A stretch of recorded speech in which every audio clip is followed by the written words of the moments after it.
আপনার বকেয়া টাকা 24 ঘন্টার মধ্যে পরিশোধ করার জন্য নির্দেশ প্রদান করা হলো। এভাবেই মাইকিং করে চলছে দেনাদারদের কাছে পাওনা আদায়ের চেষ্টা। বাকির টাকা আদায়ে দোকানদারের এমন অভিনব কৌশল নিয়ে এলাকায় আলোচনা সমালোচনা তুঙ্গে। আল আমিন নাম দোকান বাকি 540 টাকা।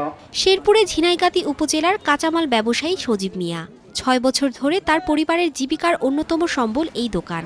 কিন্তু বাকির খাতায় দেনা প্রায় 8 লাখ টাকা, যাতে এখন ব্যবসা চালিয়ে নেওয়া কঠিন সজীবের।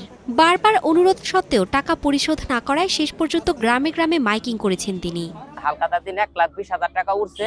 ওঠার পরে আমি স্থানীয় ব্যবসায়ীদের সঙ্গে বসে একটা করছি। তারা আমাকে পরামর্শ দিয়েছে যে আপনি মাইকিং এর ব্যবস্থা করেন, মাইকিং দিয়ে আপনার তাদেরকে মাইকিং করে দেন। সুদের পর টাকা নিছে, যদি তারা টাকা না দেয় তাহলে আমার হয়তো ব্যবসা বন্ধ করে পালাতে হবে।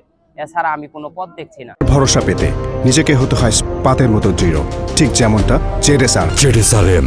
দেনাদারদের নাম উল্লেখ করে তাদের বাড়ির সামনে, গ্রামে ও বাজারে মাইকিং করেছেন সজীব। স্থানীয় ক্ষুদ্র ব্যবসায়ী ও ক্রেতাদের দাবি, বাকি টাকা আদায়ে এটি একটি কার্যকর ও সাহসী পদক্ষেপ। যেহেতু টাকা খরচ করে হালখাতা দিল, একটা লোক আহে নাই, তাহলে হালখাতা দেওয়ার কি দামটা রইল?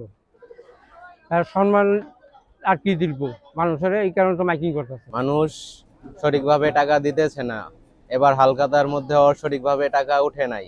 এই কারণেই বাধ্যতামূলক না পেরে মাইক দিয়ে যার যে পাওনা সেভাবে বলে দিতেছে। মানুষ আগের মতো নাই, মানুষের মন মানসিকতা চেঞ্জ হয়ে গেছে।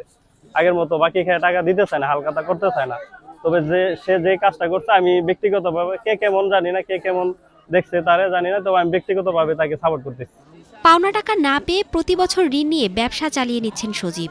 স্থানীয়রা বলছেন, বাকি সংস্কৃতির লাগাম টানা ও দেনাদারদের দায়বদ্ধতা নিশ্চিত না হলে ভবিষ্যতে আরও অনেক ক্ষুদ্র ব্যবসায়ী এমন সংকটে পড়তে পারেন। একটি জরুরি বিজ্ঞপ্তি ডেস্ক রিপোর্ট, স্টার নিউজ। আপনার অবগতির জন্য।